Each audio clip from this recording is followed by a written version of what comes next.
ఇప్పుడు ఫ్రీ రేవంత్ రెడ్డి చెప్ప నుంచి మీకు ఎట్లా అనిపిస్తుంది? కేసీఆర్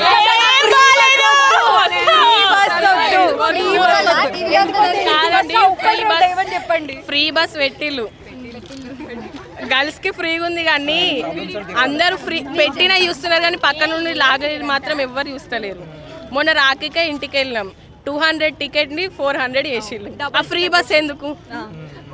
మాకైతే రేవంత్ రెడ్డి పరిపాలన అసలే నచ్చలేదు. మీకు ఫ్రీ పెట్టి మా మీద రేట్లు పెంచుతూ ఉన్నారు. ఇప్పుడు చెల్లెకి తగ్గించాడు, అన్నకు తీసుకుంటే పోయే మా నాన్న డబ్బులే కదా,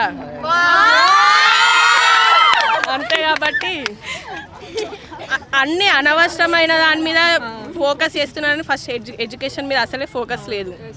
ఫస్ట్ రిజర్వేషన్ మొత్తం తీసేస్తే ఫ్రెండ్షిప్ లా కలిసి ఉండాలి అంటారు. మ్యారేజెస్ కి క్యాస్ట్ ఫీలింగ్ వద్దంటారు, దేనికి వద్దంటారు. మన స్టడీ విషయంలో క్యాస్ట్ ఫీలింగ్ ఎందుకు? మనం గుద్దుకొని చావడానికి ఆ రిజర్వేషన్ పెట్టి బాగా అది అంతే.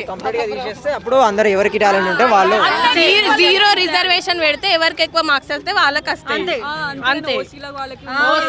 ఓసీ అని అన్న అది అంటే ఎవరిని తక్కువ అంచలేదు, వాళ్ళకి బాధ ఉంది కాబట్టి రిజర్వేషన్ పెట్టిళ్ళు. అది ఎంత వాడికి వాడుకుంటే అంత మంచిగా.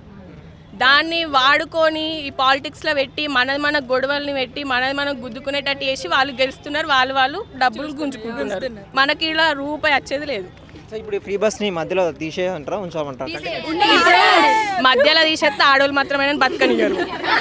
అస్సలు పెట్టేదేదో పెట్టిండు, అది ముందే ఆలోచించుకొని పెట్టాలి. అదేదో అయిపోయింది, ఫ్రీ బస్ ఆయనకు వస్తలేవో కానీ మిగతా మా ఎడ్యుకేషన్ సిస్టమ్ మీద చూసుకొని మేడం అన్నట్టు అసలు ఇప్పటికీ ఎంత మాకు స్టడీ చెప్తున్నారు కానీ వాళ్ళు ఎంతో ఫీల్ అవుతున్నారు గవర్నమెంట్ జాబులు రావట్లేదని. దాని మీద మా ఎడ్యుకేషన్ని డెవలప్ చేస్తే బాగుంటుంది ఫస్ట్.